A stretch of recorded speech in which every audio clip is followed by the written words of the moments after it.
لەسەر گوتوبێژکردنا هەر سێ بژاردەیەن لە پێشیا ڕۆژاوای کوردستانê me li stîdyoyê mêvandariya birêz Newaf Reşîd serokê nûneratiya Herêma Kurdistanê aneke sekiriye. Mamoste Newaf ez ê cem te dest pê bikim beriya hemû tiştekî dem baş xêr hatî. Em ê ji biryara serkirina êrîşa Tirkiye tecmîda êrîşê li gor jêderên Tirkî ku belavkirine bi jê êrîş hatiye serkirin operasyona leşkerî. Dest pê kide ev biryar yani ku heta beriya demeke nêzik berpirsên Tirkiye ser astên bilind geft xwarin êrîş wêrê encamdan yani ji êrîşê venagerin lê ji nîşkê ve hin jêderên Tirkiye weke ku te di raportê de jî dît dibêjin hata serkirin. Ev biryar ya serkirnek çawa te şiro vekir. من از شخص سپاس سلاوریز جبو تا و همو کارمنده و تماشاوان. Gelek spas. شخوا جبری دجی ام دبیجن و هر وقتی جی و هر روز بروزی تکز دبی. خدانی بریاری نه خلق سورینه نه رژیم سوریه نه اپوزیسیون سوریه و نه کردن. خدانی بریاری اف دولتی خودی باندورن لیس نافچا سوریه ده. هر دمکی وک ام زانن امریکی هینا هلوستا خو بزلالی تشتک نگوتنه و بحث نکرنه و اشکران نکرنه هلوستا خو درباری وی دورامه و چاوا به پیش روجاوی و چاوا به سوریا نه دوی چرنگی به مایی سر لهفاتنه اما از بجم هگر راوستنا ترکیه به راوستاندن اشخاوی تشتکی باش به بس بری وینا اف دفره هانه ضمانات چه ببینش خلقی مره یعنی آنها بریز ریاض درار درکت قوت عفرین ام غلطين بعفرينه ده راست غلطين عفرينه وعفرين جي دبن توافقات الدولي شو وإلو روج تسليمي كيبو تسليمي جروب ان چکدار بو او گروپ چکدار چشتکی باشتر رنگکی باشتر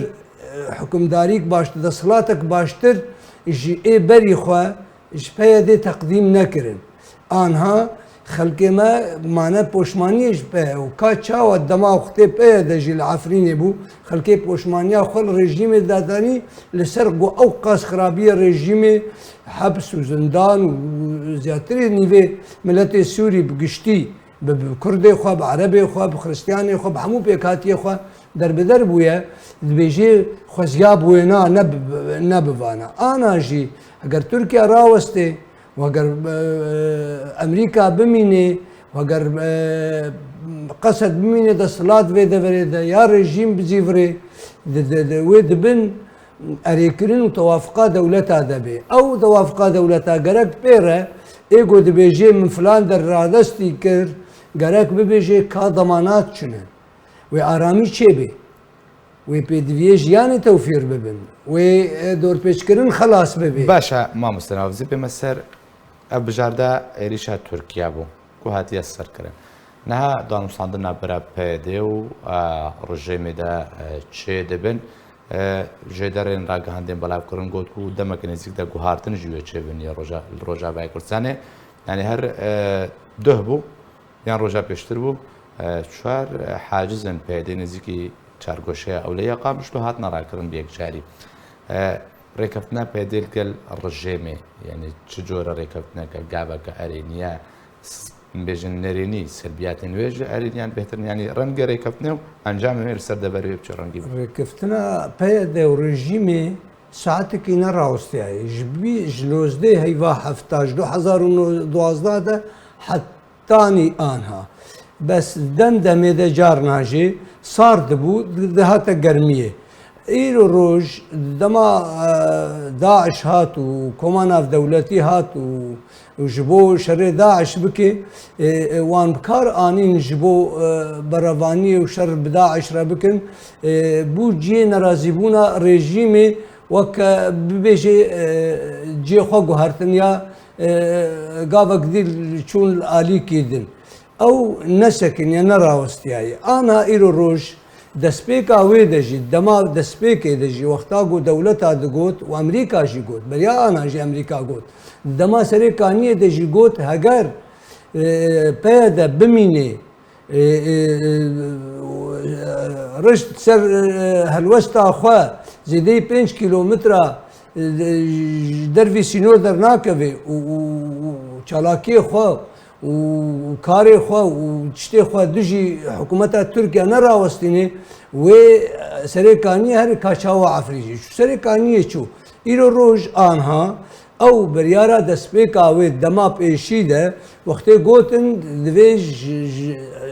25 کیلومتر حتی 30 کیلومتر 35 کیلومتر دوی چکدار نمین اف یک شرط ترکیه اف شرط ترکیه اف جیوی کی داگری مخابن ایرو روز اگر رژیم به تشتک فایده نبو و کاچاو اف خلکانا فایده بکن اگر رژیم بزیفره و دبن ضمانات دولت افگره و دبن گارانتی دولت افگره یا وی فگره و چاو خلک ویجا تالیاوی دسانه و نموذجه کی همان سيناريو درعم بيجني دوباره همان سيناريو درعه دوباره بپشت رژیم بگره از بیشم یعنی چشتکی اف گوهرتنا هانی ویرنگی هانی و الگوری وان دولتا گرک براستیجی کمان اف دولتی باركي خرابي دجي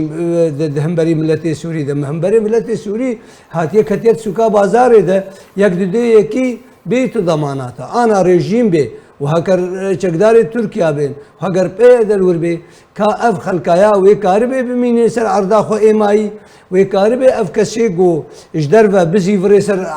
خاكا خو عرضا خو ويبيدفي جياني تامين ببن ودور بيشكرين سرفي خلقي رابي يانا اب حري جرينجا وحري موم ام سنواب بجارده هري سيما سرخصنا دانوستاندن كرديا قالوا اگر هي بدين بجن سرب كفي دوباره دست بي بكن والسرب كفن وجهر سيناريوان ريشا تركيا وقرار جيمي سرخصنا دانوستاندن كيجا جواب بهتر نزيكا بتجيبني از جارك دي حستم تكذبكم يعني شخوا يكريزيا مالا كردي بيمشتياوي ودروراوي هاي وهجر براستيجي جو اف بابا بلكي انا حالي ما ناف حال با مكاريبا الشرط وبرجي خوا السر هجر امريكا باجي وهجر تركيا جي وهجر شبا ما هبونا خوت نبونا خول سر شرط ومرجاو ببازار عمشي درباسي بازار بانا لوازيا ما حتى انها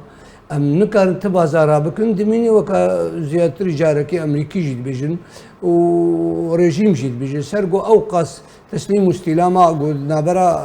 ريجيمي وبيدت شبو اوقاس خدمت كريا الى الروج لهم بري تشتك سودان نديتيا 11,000 شهيد شونت شر داعش ده تسودا حتى انها نديتيا انها الى الروج بويا مجبور بويا يان و اوبراسيون بكاربين وإريشي دفري ببي يا وفقري خلقا عولي وك بعربي بيجي نقطة صفر اغو دسبيكاوي وفقري وينا كاتشي سودا بو شو فايدة بو دفيواري ده لما اغو حري جرينجو حري براستيجي يعني ملتي سوري كتيت بازاري ده ام ملتي سوري كتي بازاري ده تشتكي باشتر انها دفراغو رژیم جی د صلات علی و دفراغو اپوزیسیون جی د صلات علی و دفراغو پیدا جی د صلات علی خلق گارانتی هي بمعنى خلق درد كفن